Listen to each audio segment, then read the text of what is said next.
The Independent Commission for Infrastructure, or ICI, is still waiting for guidance from Malacanang regarding its future operations. A recent survey shows media is the most trusted institution to address corruption in flood control projects. The Health Department logs more than 63 superflu cases across the country. The International Criminal Court, or ICC, has denied former President Rodrigo Duterte's bid to appeal a ruling on communications between the court's registry and medical experts. First in the news, uncertainty continues to surround the Independent Commission for Infrastructure, or ICI. A senior advisor says the panel is still operating but has yet to receive any signals from Malacanang. Here's the report. The fate of the ICI, or Independent Commission for Infrastructure, still hangs in the balance.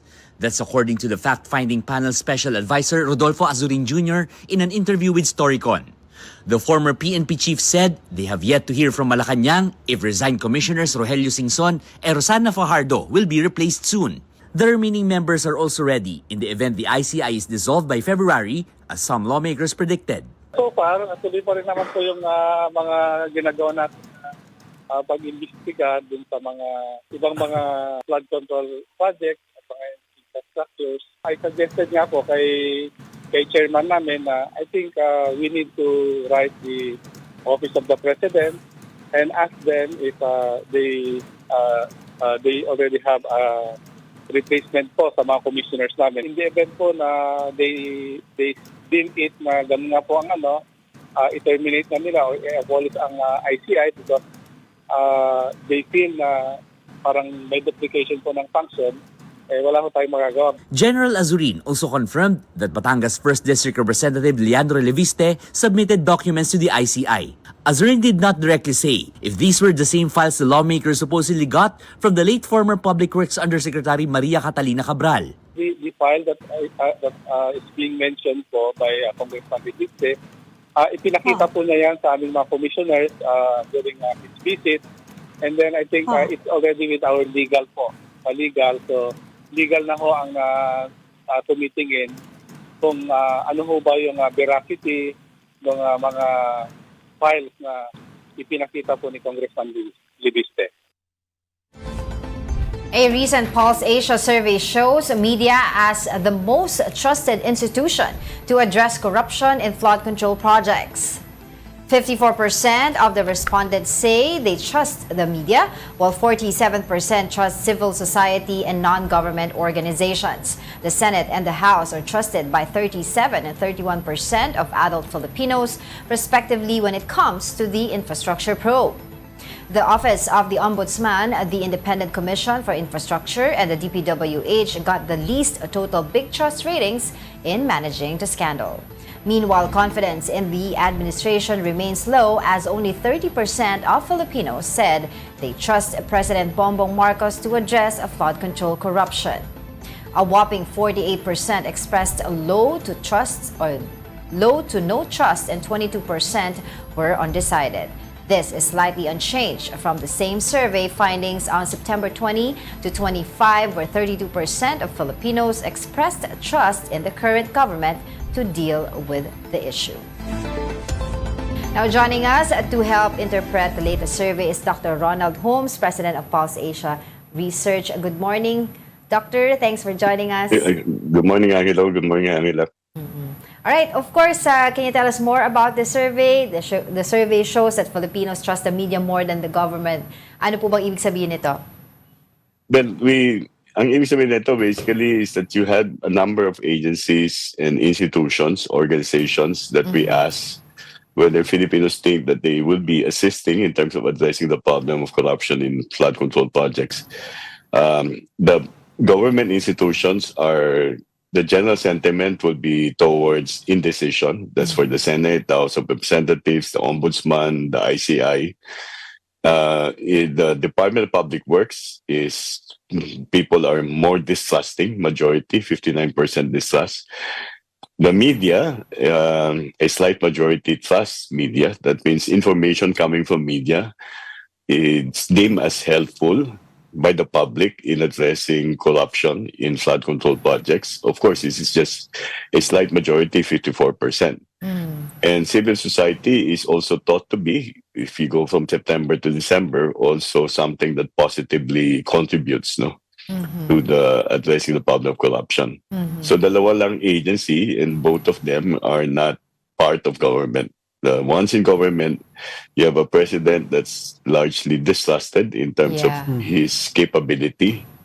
And you have the Department of Public Works also that has to really work harder in terms of regaining public trust. That's right. Pero Doc, well, given na kasi Doc yung DPWH, no, kasi doon naman ang galing karamihan yung mga scandal. Pero what's interesting to note, yung findings nyo sa ICI, no, it's even lower than the President's yung mga trust ratings regarding the issue.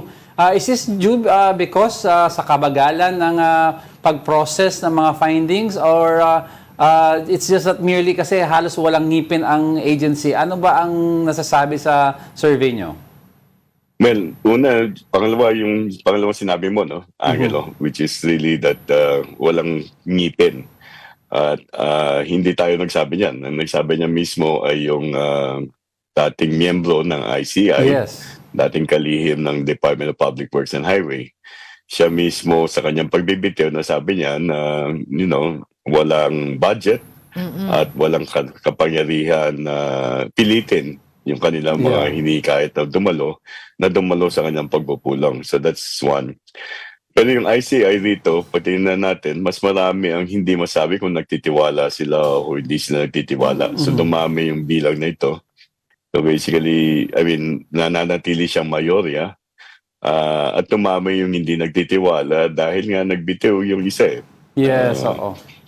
Maliban dyan, nangako silang ila-live stream yung kanilang proceeding pero pilimpili lang yung kanilang na-live stream. No? Merong ilang mga proceeding na dapat na i-live stream pero humiling yung mga mambabatas na wag at hindi nila ini-live stream. So parang bakit ganon? Bakit selective yung live streaming? Yung gusto ko lang rin puntahan, Doc, yung kay President Marcos. No? Ano yung early findings nyo about how he deals with the issue? Mataas rin ba or mababa na from the start? Kasi karamihan nagsasabi, even if he's trying his best, he's still a Marcos, which is tied to the brand of his father. So parang hindi daw bagay na siya ang maging fighter against corruption. Well, siya ang nag-expose nito. Pero ibig sabihin nito, pagkatapos siya expose, ay dapat hinahayaan na niya yung mga ahensya, lalong particular na yung ombudsman, although kakaluklok lang talaga ng ombudsman, no? Kaya hindi natin inaasahan na tataas yung pagtitiwala, maaaring magbago yan sa madarating na buwan. Dapat ay parang he will not in any way be involved and he should not in any way derail any of the processes. So one is that he should not be actively involved. He has given priority to the passage of the bill that calls for the creation of an independent commission with more powers. Let Congress decide that one. Congress will resume its session.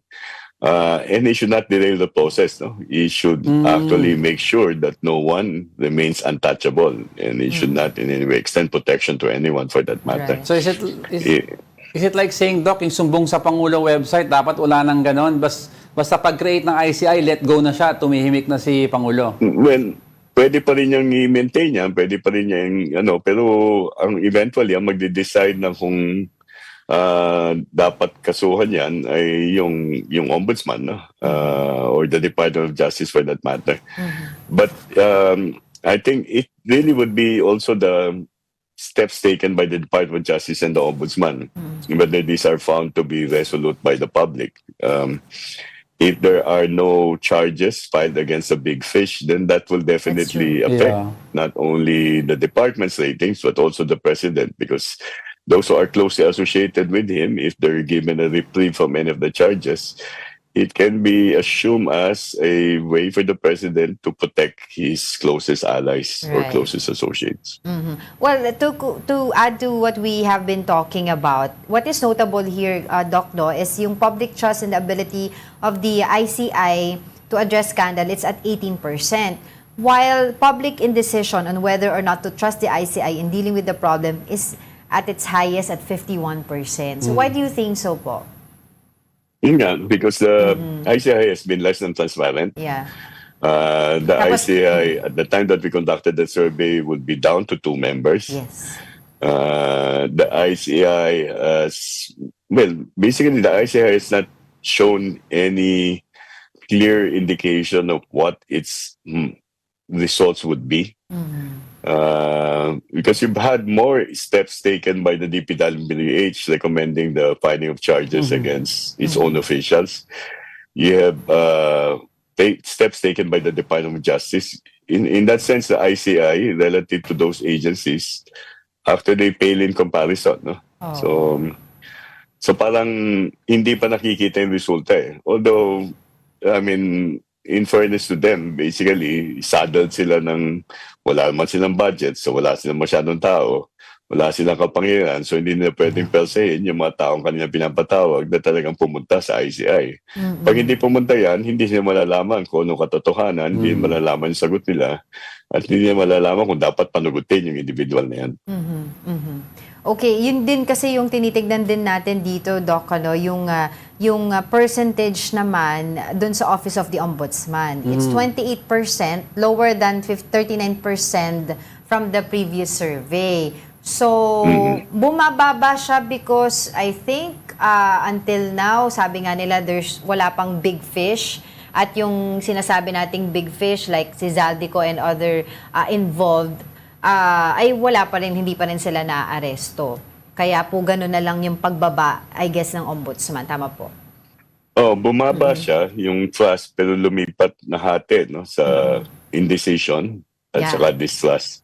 So, ibig sabihin, naghihintay yung tao, ano ba pwede gawin ng ombudsman? Ang ombudsman, nagpaliwanag naman siya, no? Yeah. Hindi man pwede madali niyang kaso na yan. Kinakailangan process, pag-aralan niya mabuti kasi yung certainty of conviction ang kanilang pamantayan sa paghaharap ng kaso sa sino mang individual. Hindi lang yung probable cause, kundi certainty of conviction. Kaya maaari may katagalan. Ang problema ay naghayag ang Pangulo na sa pagdating ng kalagkaitnaan ng Disyembre, meron mga individual na makukulong na at hindi makakasama ang kanilang pamilya sa pagdiriwang ng Pasko. So, that deadline, the statement that there's a deadline was basically ill-advised for that matter. And people may think that this is also within the purview of the Ombudsman. Although, of course, the Ombudsman is a constitutional agency independent of the President. So, I think the Ombudsman is still in the right place. No? If people are undecided as to whether it is trustworthy or not, the Ombudsman can show the results in the next few months prior to the quarterly survey that we're conducting coming in this quarter. And let's see.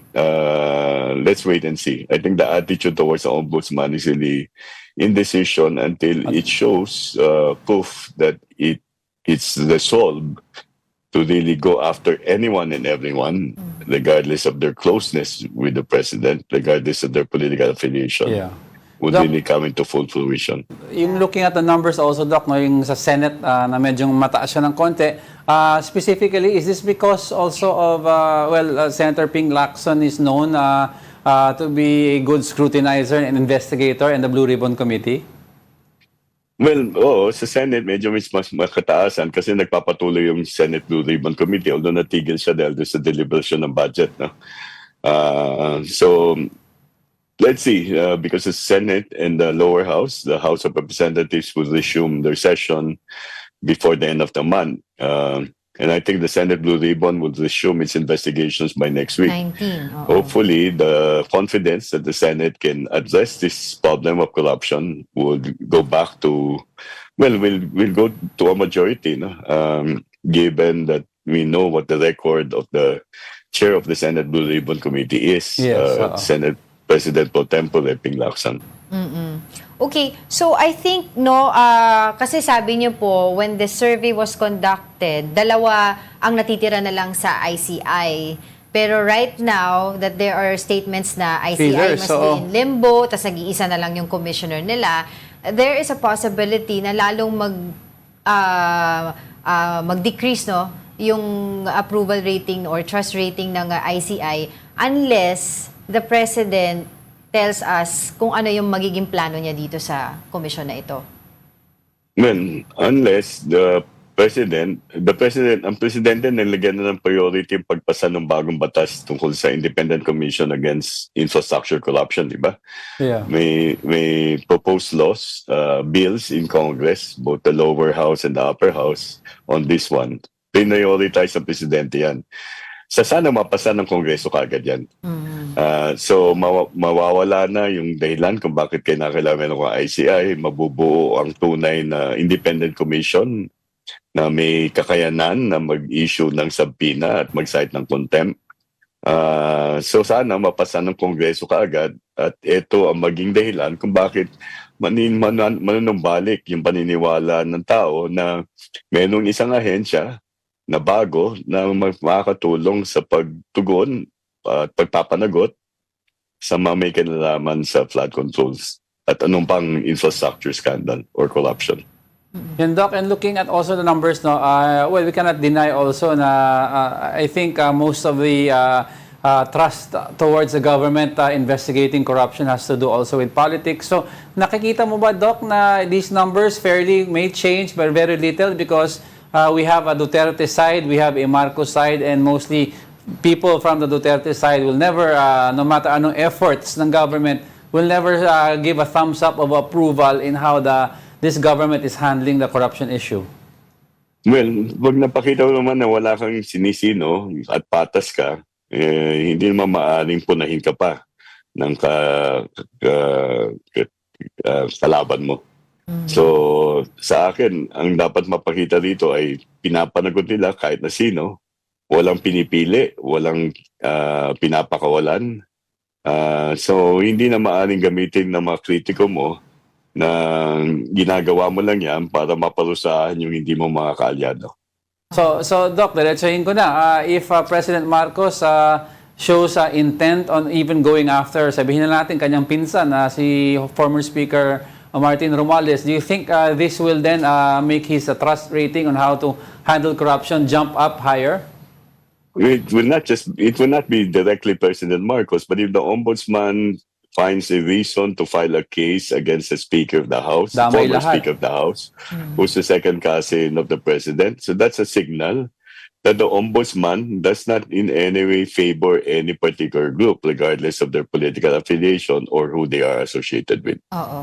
Well, you would also notice yung big percentage ng trust ng tao sa media, no, in Yeah. terms of talking about the flood control mess. And we're talking about not just reports but also yung mga detailed investigative reports that are coming out to show the public kung ano ba talaga yung nangyayari in details dito nga sa flood control anomalous projects. And this is actually contrary doon sa naging perception ng media during the Duterte administration. Perception ng tao sa media. Oo, di ba? Perception ng tao sa media na, well, to be fair, iba naman yung pinag-uusapan noon, pero ang laki ng trust ngayon, yung turnaround sa media. Why do you think so? Well, actually, even in the past, during the Duterte administration, pag tinanong mo kung anong kredibilidad ng mga pangunahing mga himpilan, mataas ang kredibilidad nila eh. Ang problema lang noon ay diretsahang inaatake ng administrasyon dati ang ilang mga namamahayan. Yeah. Diba? And then there are mga netizens na nagbabash. Oo. So That's true. the media institutions, media outfits then, and we continue to survey them in terms of credibility, at least the major networks, including the one that lost the franchise, had credibility in the eyes of the public with regard to the reporting of news Yes. about politics and government. So this is not surprising. Ang ano lang is that I don't know whether this refers to legacy media or the ones in digital media, some of which are not necessarily legitimate and may be sources of disinformation. But to me, this is a good sign because that means Yeah. that people think that media is providing the information that allows them to become continually attentive to issues of corruption involving flood control projects. So sana hindi bitawan ng media. Sana Yes, that's true. And magpatuloy ask hard questions. Oh, pero Doc, well, it's good to see kasi of course natutuwa kami na appreciated, but ang tanong dito, is this only tied yung pag-angat sa pagbabalik ng loob ng tao sa media tied to the corruption issue, or nagre-recover na talaga as a whole ang media being respected as a source of info? Well, sabi ko, I think yung media can continue to be is continued to be regarded as credible even under the Duterte administration. Ang ano lang is that people are much more free to express support for media right now. Oo, Right. oo, oo, oo. Yeah, But I that's a don't good think take, media yeah. has lost its credibility. Ang problema lang talaga, yung dati administrasyon, mas merong suppress at saka repressive tendency towards certain elements of media, but not all of media. Yeah. Yes, yes, yes. At ang problema lang doon sa media noon ay merong mga, and it's the worst form of censorship, meron nag-practice ng self-censorship. Yeah, that's true. Yeah, I agree with that. Oo, kasi during that time talaga feel free yung mga iba nagbabash ng media, but at the end of the day, during the calamities and of course itong mga Pandemic, issue na to, yeah. pandemic, media pa rin yung takbuhan when it comes to credible and factual information. Okay, the question now, Doc, is which area, saan po tayo area nakatutok when we did this survey, and ano po yung mga kumbaga age range po ng mga tinanong po demographic. natin nitong survey na to? So, nationally representative yan. We use a multi-stage random sampling. So that means anyone who is 18 years old and above has the same chance of being selected as a respondent. So that means that it is not in any way stratified according to age group. We had 1,200 respondents, the usual survey that we have distributed 300 for each of the sub-national areas. So it covers all age groups, it covers all socioeconomic classes and education groups depending on education attainment. So across the social demographic characteristics of the adult population in the country. Okay, so recently po nagkakaroon ng mga balita regarding another cabinet revamp ng Pangulo, do you think kapag nangyari yon, somehow medyo aakyat yung numero ng Pangulo? Or talagang doon lang tayo naka-base doon sa kapag may nahuling big fish, then we can talk again? Kasi, I don't know how many people are aware of who are in the cabinet. Completely, yes.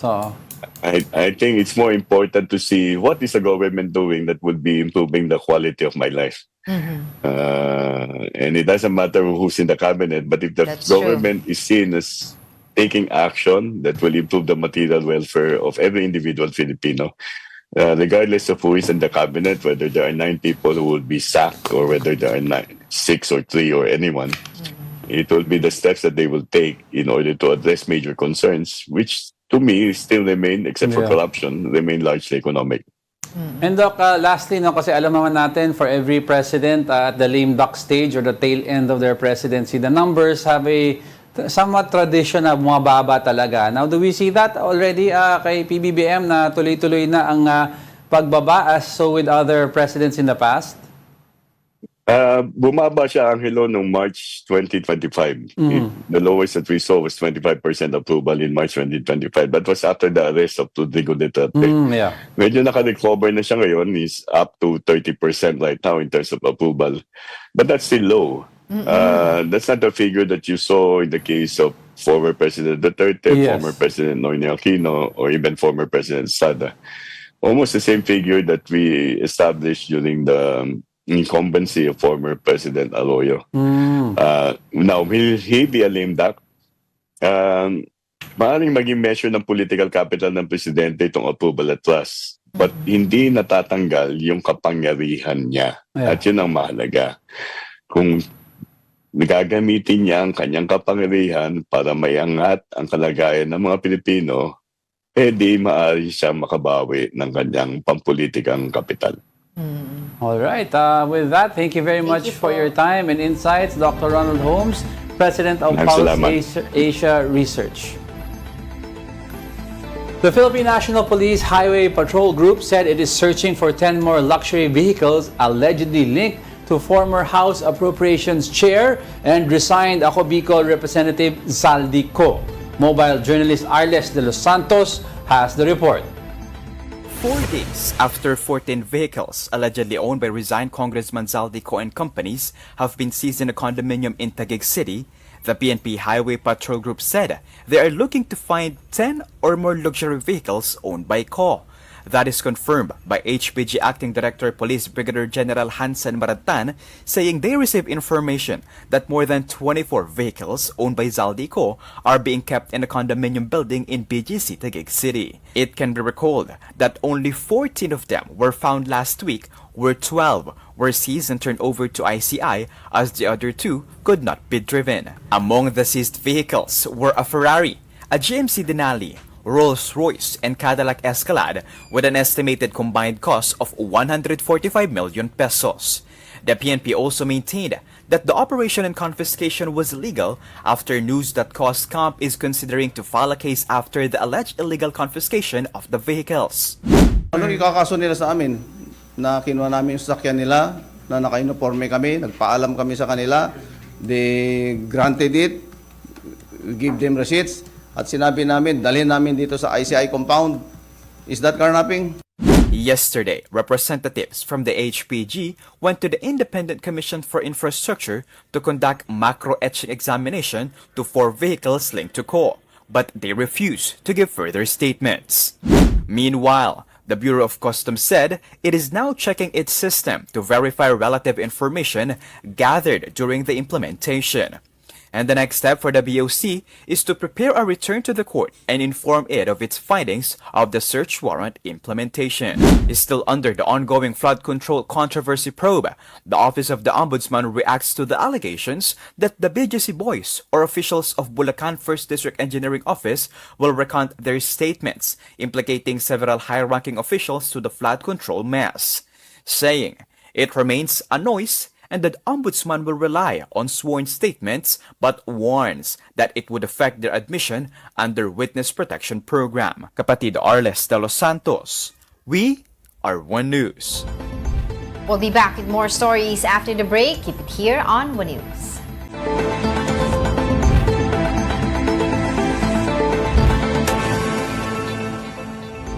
Good morning. You're still watching News and Views here on One News. More than 63 super flu cases have been recorded across the country, according to the Health Department. Here's the report.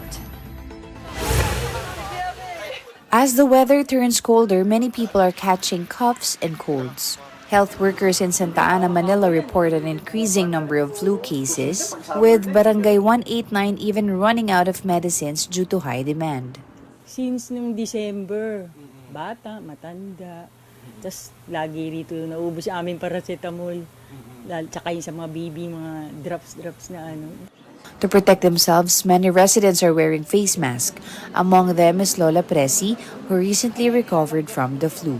Diyos ko, nanghihina yung katawan mo. Tapos, may ubot sipon, ganon. Sabi nila, bakit daw ako nagpe-face mask? Sabi ko, para sa kaligtasan din natin, lalo na kaming mga senior. Oo. Senior kasi, no? Oo, madali nang mahawaan. Experts note that it is normal for flu cases to increase due to changing weather. Malaking bagay ang climate change, ang seasonal influenza. Usually talaga tumatama yan doon sa, halimbawa, sa Philippines. It usually starts during the rainy season, no? But December and early part of January, nag-i-extend pa yan ng January hanggang February kasi nga may mga years na malamig pa rin ang later part ng January. Meanwhile, the so-called super flu is spreading in Europe, the United States, and Canada. However, according to the Department of Health, Filipinos have no reason to be alarmed. From January 1 to December 27 last year, 63 cases of the super flu were recorded in the country, and all patients have already recovered. Experts explain that the super flu is a seasonal type of influenza. Its symptoms are identical to the regular flu, including cough, cold, fever, and muscle pain. Dapat sana nabakunahan sila, no? Ang pinagpangambahan natin dito, yung talagang may mga comorbidities or vulnerable patients na walang bakuna kasi sila yung triple na pwedeng makakuha ng influenza at pwedeng mag-lead into complications. Joining us now is Dr. Maricar Limping, a pulmonologist, to help us understand the recent rise in flu cases and what should the public watch out for during cold weather. Doc, thank you for joining us. Hi, Doc. Good morning. Hi, good morning. Nice to see you, Doc. Yes, Doc, nice to have you again. And of course, it's glad you're here, no? Para ma-explain natin sa tao yung regarding this recent rise in cases ng super flu. Dami nagsasabi kasi na ang understanding nila, the cold mismo gives you the sickness. Pero can you kindly explain na it's nothing to do with the cold?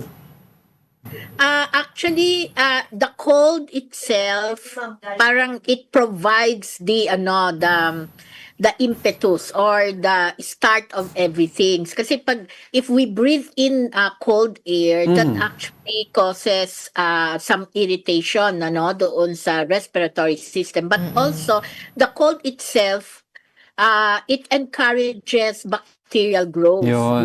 or the growth of the viruses. So, kaya pag kunyari nandiyan na langhap mo, so that can actually start the infection. So kaya seasonal flu because during the cold, namamayagpag to. Doc, super flu ang tawag. Ano ba difference niya sa regular flu? Well, sa regular flu kasi, ang symptoms mo is very short-limited, very short lang. So usually it will last for only about 5 days, It's not going to take a long time. But for this super flu, which is actually a mutation of the influenza A, medyo tumatagal yung symptoms. So most of the patients will actually be coming in with 5 to 7 days of symptoms. So medyo may konting lagnat, but some do not even have the fever. And then yun nga, yung sipon, the cough, and sumasakit ang kanilang mga kasukasuan o kaya yung kalamnan nila, usually at the start, but after some time, ang natitira na lang ay yung colds at saka yung cough. And this cough and colds actually napansin namin mas tumatagal pa sa 7 days, more than 7 days. So you can see many of our citizens, yung mga kapwa Pilipino natin, they will be coming in and a little bit worried kasi talagang nagpa-persist yung cough and colds nila. Ayun, linawin ko lang, Doc, sabi mo, some of them may present na simple cough and cold na walang fever pero masakit ang body. So in other words, pwedeng mistaken na ubo-sipon. Yeah, yes, because that is basically yung flu, yung usual flu natin. But ito nga, ang difference is that tumatagal siya. And actually, for many, it creates also a lot of reaction from the body. So mas namamaga yung daanan ng paghinga. So nagkakaroon ng inflammation. And that inflammation will even cause more persistence of the cough. Okay, from what I understood from my interview po kay Dr. Ronjin Solante yesterday, sabi niya po sa akin, since tulad din po na nabanggit nyo kanina, since a mutation po ng influenza, kailangan daw po ng updated na vaccine which is going to be available on Feb or March. So I was wondering, if yung vaccine mo po, hindi yun yung updated, nagpa-flu vaccine ka, will it still help or wala? Walang tulong yung vaccine na yun sa super flu? Well, actually, sa mga latest na pag-aaral, nakita nila that the vaccine that yung from the last vaccine natin last year, it is still quite effective. It can still help para ma-prevent yung mga mas severe manifestation ng nitong super flu. But of course, the updated vaccine will be of greater efficacy. Mas magiging mataas ang efficacy niya in preventing more severe infections and eventually yung hospitalization ng mga tao. And can we also look at this way, Doc, na kaya po ngayon na mas maraming nahahawa at nagkakaroon nga nitong influenza because of people's lifestyle na ngayon na mababa yung immune system nila, hindi gaano nakaka-exercise or yung mga kinakain, puro instant. Galing tayo sa Christmas holidays. Yes, oo. Siyempre, nakakatulong kasi yung natural immunity natin. So, on that, yung natural immunity natin, ang isa sa pwedeng maka-apekto niyan ay yung lifestyle na ating, kung ano yung lifestyle na meron tayo. So, that will greatly affect yung ano natin, yung the ability of the body to fight the infection, no? But ang pinaka ano talaga niyan para mas makatulong sa atin para ma-prevent natin ang mga further infection o yung more severe manifestation ng super flu is actually to give ourselves some protection, and the protection will be in the form of vaccine. Oo. So ang question dito, Doc, is when should one go to the hospital? Given na, well, alam mo naman tayo mga Pinoy, minsan kahit sasagarin mo yung ano, hanggat kaya mo bago ka hospital eh. Yes, syempre no, yung isa sa mga inaano natin ay Doc? hello, Ayan, yes. nawala po kayo. Go ahead, Okay, Doc. We can hear you sorry. naman. Okay. Sorry. Go ahead po. No worries. Yes, ano nga ang question mo ulit? Doc, Wala yung, kailan dapat pumunta ang isang may sakit sa hospital? Oo. Kasi sanay tayo ng mga bata kami, Doc, di ba? Ay, hindi. Gagaling ka din. Hanggat di di ba? ka makalakad, game lang. Oo. Yes, pwedeng pag masyadong kasi para doon sa mga pasyente na meron talagang mga underlying disease katulad ng mga hika o kaya COPD o kaya ay may mga sakit sa puso, sila yung mga most likely mas maaapektuhan nitong super flu, no? Maaaring sa mga pasyenteng merong sakit sa puso, pwedeng ito ang maging dahilan ng magkaroon sila ng heart failure. So, pag ikaw ay yung ganitong klase ng tao tapos nagkaroon ka nitong super flu, kailangan pag nag-umpisa ka ng magkaroon ng ubo, lalo na kung medyo tumatagal na mga 5 days, no? Kailangan magpatingin na ho kayo sa inyong mga doktor, and then lalong-lalo na kung kayo ay medyo nahihirapan ng huminga, no? This is one of those instances where siguro baka hindi lang sa clinic ng mga doktor, kung hindi pwede na rin kayong pumunta sa ospital mismo, sa emergency room. Kasi dito yung flu ninyo, yung infection ninyo is already having an impact doon sa puso na pwedeng mag-lead into heart failure. Doon naman sa mga may hika at saka mga COPD, the ubo, no, maaaring mahirapan silang huminga o kaya parang nagsisikip ang kanilang mga dibdib, no? These are instances wherein hindi lang siguro sa opisina, sa clinic ng mga doktor ninyo, kung di pwede na rin kayong pumunta sa emergency room ng mga ospital.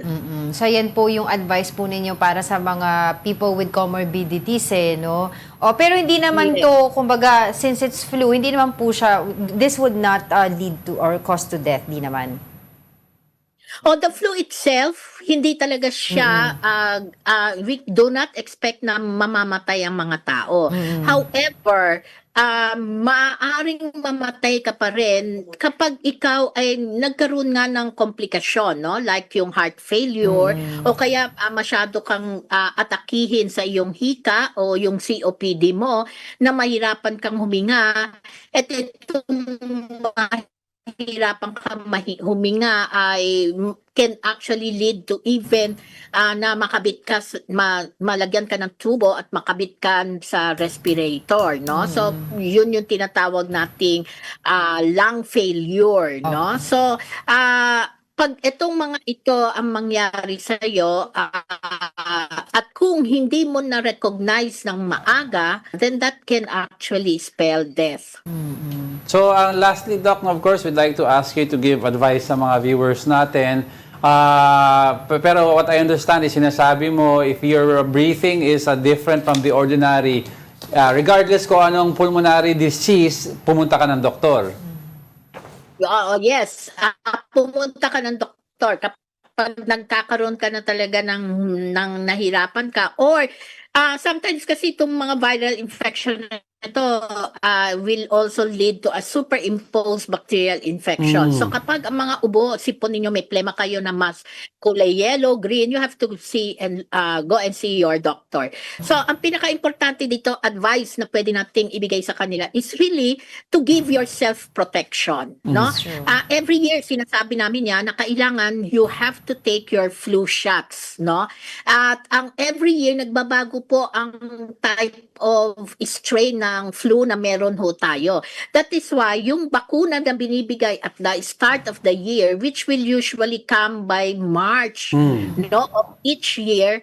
So yun yung sinasabi ni Dr. Solante. Yes, No? So opo. yung mga updated na mga vaccines na meron tayo ngayon will actually come by March of each year, no? So get yourself vaccinated para ma-prevent natin yung mga severe manifestations of flu. Kahit nga or the complications of flu kasi yan ang mas madalas na nagiging dahilan ng hospitalization ng mga tao, no, if they got flu.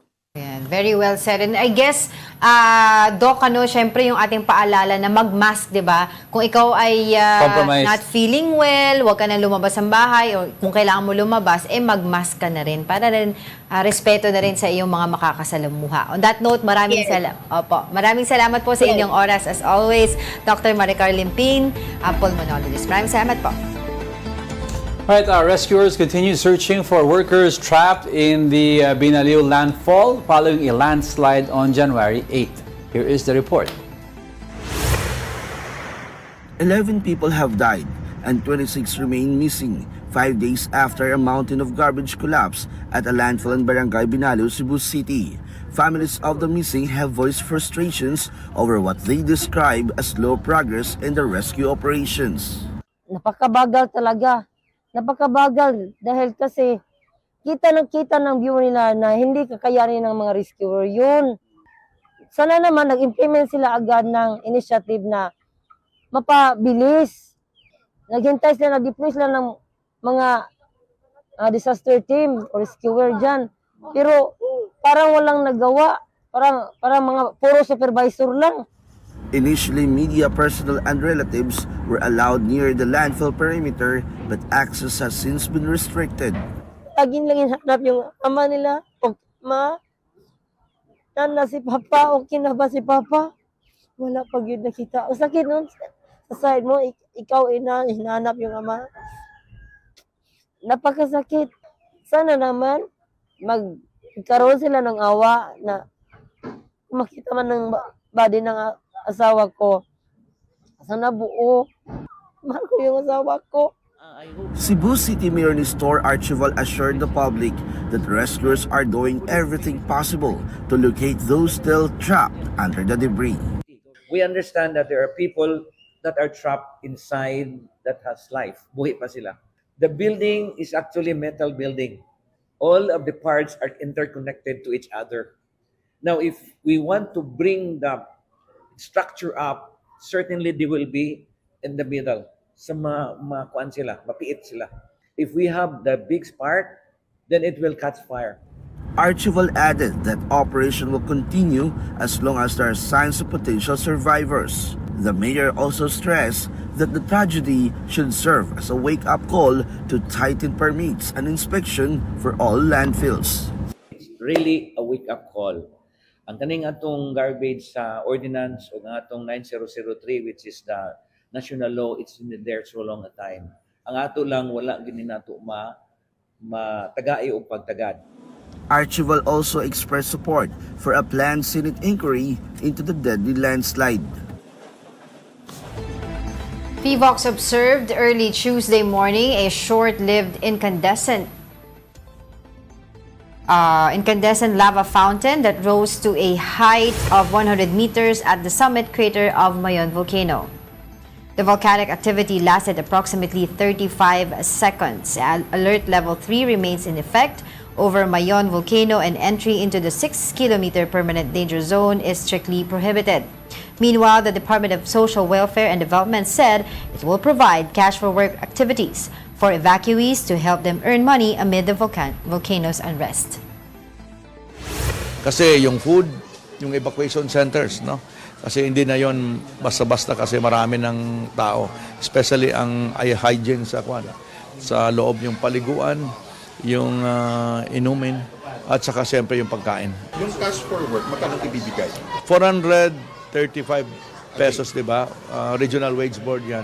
Then, titingnan natin. Siguro mag-inisal sila 15 days. Then, pa nag-prolong to, another 15 days. Don't go away because we're not done yet. Please stay with us.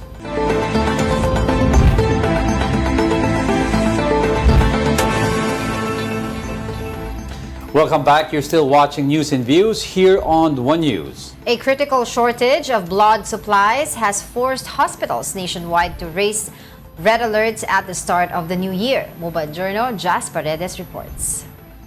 Hospitals across the country have raised red alerts after declaring an emergency blood crisis due to critically low blood supplies. On January 3, 2026, red lights were switched on at the facade of Tower 1 at Makati Medical Center, signaling an urgent need for blood donors. We get an average of 20 to 25 blood requests per day. That's for our 600-bed capacity hospital.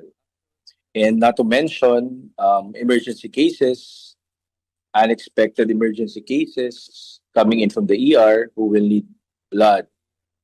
But on average, we only get 3 or basically 0 to 5 walk-in donors daily. This is not the first time the hospital has activated its red lights. Actually, parang third switching on na namin to. That will re-emphasize the need, no? That there's a constant need, no? Yung one-time appeal mo and their one-time donation will only be good for a certain period, no? On January 4, Asian Hospital and Medical Center also announced that it is under an emergency blood crisis. Currently, we're trying to make use po of at least 10 stocks of pack RBC, which is particularly blood type O and blood type A. So for us to maintain yung day-to-day operations for emergency surgeries and yung mga other important blood transfusion, at least the stock should be at least more than 10 units. Both alerts were issued during the first week of the new year, an alarming way to start 2026, as blood supply levels have reached a critical point. The institutions say the holiday season greatly affected blood donations. Malamig ngayon sa atin. So there are people who have respiratory illness, may mga seasonal flu, and of course for us to be blood donors kasi we have to be of optimum health. Wala po tayong mga sakit, lagnat, ubo-sipon. Also on top of that, blood drives po are not really participated during the holidays kasi masyado tayong aligaga sa family, occasion, shopping. So there are fewer blood drives in between the holidays. An influx of patients is also expected after the holidays, further increasing demand. So after the holidays, kasi there are patients who would postpone their, for example, their surgery or their treatment. So they come after the holidays. So in anticipation of the influx of patients from the holiday season, so nag-increase yung demand. So actually yun, yung sinabi ko kanina ng 20 to 25 requests for blood on a regular basis, actually this week, nag-hike to 30 to 35. Hospitals stress that maintaining adequate blood supply at the start of the year is crucial. All blood types are urgently needed, and one blood donation could save up to 3 lives. Interested donors may visit the blood banks of Makati Medical Center and Asian Hospital and Medical Center, open Monday to Sunday. Hotlines are also available for inquiries and scheduling. Donors may also visit the nearest blood bank in their area to donate. Kapatid, Jas Paredes, we are One News. The International Criminal Court Pretrial Chamber 1 has rejected former President Rodrigo Duterte's bid to appeal a ruling on communications between the court's registry and a panel of medical experts. The decision follows a December 11, 2025 resolution denying Duterte full access to communications with the 3-member panel appointed to examine his medical condition. The defense argued that the chamber had not assess the materiality of the communications or the risks of non-disclosure. On January 7, the Chamber also rejected Duterte's request for an additional expert report on his medical condition. In other news, the Philippines will send 216 para-athletes to the 13th ASEAN Para Games in Thailand, with multi-time Paralympian Gerald Pete Mangliwan serving as flag bearer. Mobile journalist Denise Valdesancho reports. The Philippines is set to send 216 para-athletes to the 13th ASEAN Para Games taking place from January 20 to 26 in Nakhon Ratchasima, Thailand. Leading the Philippine delegation in the opening ceremony is multi-time Paralympian wheelchair racer Gerald Pete Mangliwan, named the country's flag bearer. The Filipino contingent, backed by coaches, guides, and team officials, brings the total delegation close to 300 members. Team Philippines will compete in 16 of the 19 sports on the program, with no entries in blind football, wheelchair tennis, and wheelchair shooting. Maganda yung suporta natin itong past 2 years ng Philippine Sports Commission. Kaya mas kumbaga mas madami tayong athletes na napadala o nasa stable natin o yung mga tinatawag na national training pool. Yan, madami sila. After finishing 5th overall in the 2023 Cambodia Games, the Philippines is looking to improve its standing. And at the same time, itong ASEAN din kasi is parang qualifying din para sa Asian sa Paralympics. So, lahat halos ng athletes natin is aiming syempre for the Paralympics. So, they're doing their best, lalo sa training. So, I think they're 101% for this ASEAN. For Mangliwan, the honor of being flag bearer comes after another strong international campaign, having just competed in the World Championships, where he finished 4th in the 1,500 meters and 5th in the 400 meters. Kasi hindi ko talaga expect din kasi sa dami din namin tsaka yung mga kasama ko rin naman, kung titignan mo rin naman is talagang mga deserve din naman yung mga nila . So ayun po, nagulat ako nung malaman ko. Nakakatuwa lang po and then nakaka-proud po. A 3-time Paralympian, Mangliwan will compete in 3 events, 100, 400, and 800 meters.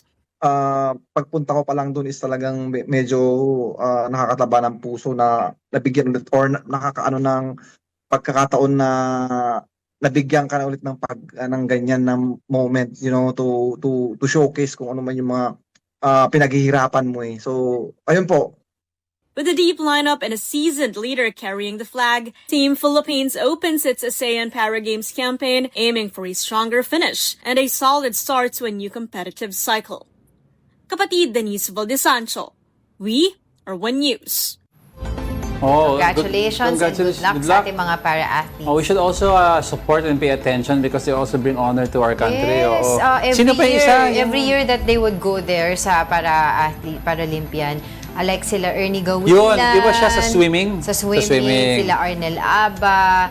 Laging uuwi yan merong place. Or, di ba, talagang nagko-compete sila. So, si Gerald Mangliwan, yan, taga Trinity yan.